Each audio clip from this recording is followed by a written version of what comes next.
Hello everyone, back with me again, Joseph, your host, and welcome back to Catechism for Kids. Today, we're going on a special journey back in time to a small village in England. We're going to learn about a very special title for our Blessed Mother, Our Lady of Walsingham.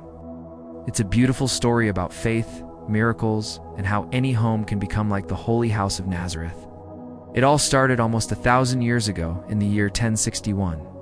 In the village of Walsingham, there lived a kind and holy noblewoman named Lady Richeldis de Faverches.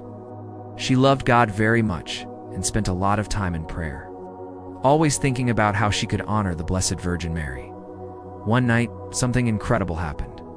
While Lady Richeldis was praying, Mary appeared to her in a vision. Our Lady gently took her in spirit all the way to Nazareth, to the very house where the Angel Gabriel appeared to Mary. This was the place where Mary said yes to God and became the mother of Jesus. It was the house of the Annunciation. In the vision, Mary spoke to Richeld.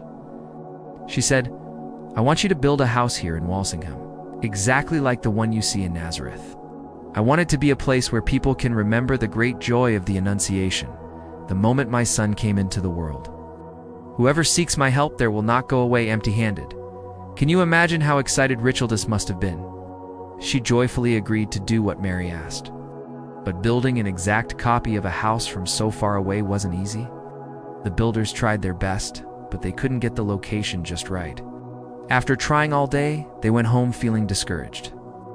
But overnight, a miracle happened. When the workers returned the next morning, they found the house had been moved and perfectly placed in the exact spot Mary wanted. It was finished, built with the help of angels. This little wooden house became known as the Holy House. Word of this miracle spread like wildfire. People from all over England, and even from other parts of Europe, started traveling to Walsingham to visit the Holy House. They wanted to see this special place and pray to Our Lady. This journey was called a pilgrimage. Many pilgrims would walk the last mile to the shrine on their knees, praying the whole way, because so many people came to this little piece of Nazareth in England. Walsingham soon became known as England's Nazareth. It was a place of healing, peace, and countless answered prayers. For hundreds of years, kings, queens, and everyday people visited the shrine to honor Mary and feel closer to Jesus. Sadly, about 400 years later, a time called the Reformation began in England. King Henry VIII ordered that shrines, like the one in Walsingham, be closed. The beautiful Holy House and the statue of Our Lady of Walsingham were destroyed, and for a very long time, the pilgrimages stopped. It seemed like the story of England's Nazareth was over. But the love for Our Lady of Walsingham never truly went away. Hundreds of years passed, and in the 20th century, people's devotion was revived. Both Catholics and Anglicans, who are another group of Christians, started to rebuild the shrine. Today, if you visit Walsingham, you will find two beautiful shrines, a Catholic one and an Anglican one, both honoring Our Lady. They have both rebuilt the Holy House, continuing the tradition that Lady Richeldis started so long ago. It's a wonderful sign of peace and unity.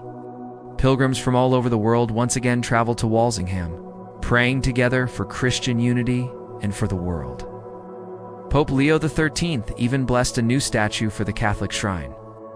And in 1954, Pope Pius XII granted it a special canonical coronation, placing a crown on the head of the statue of Mary and Jesus, showing how important she is as our Queen and Mother.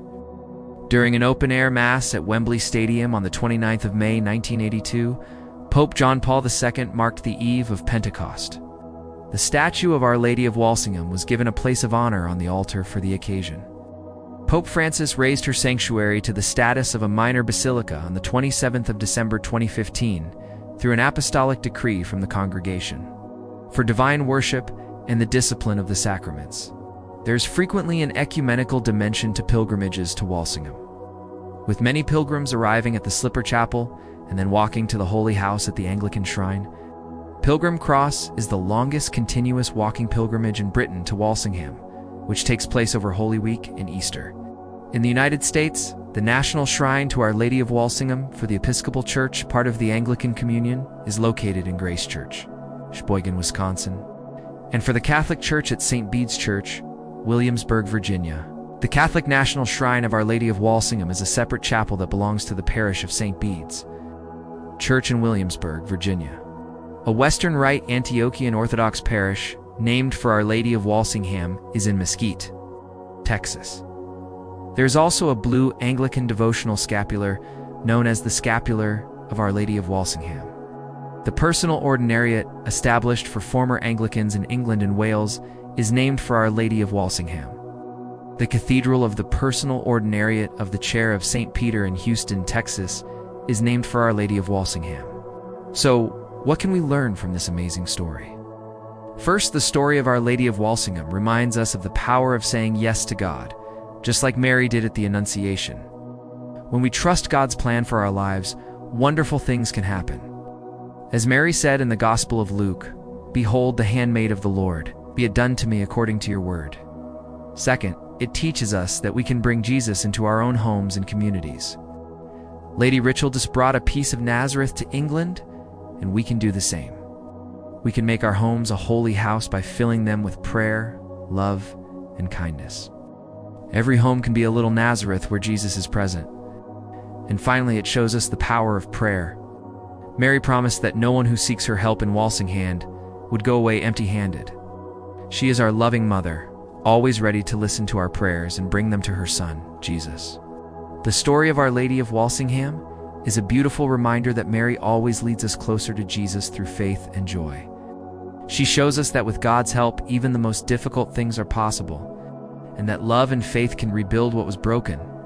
Thank you for joining us on this journey to England's Nazareth. Hope this story inspires you to make your own home a place of faith and love. Don't forget to like this video and subscribe to Catechism for Kids for more faith-filled stories.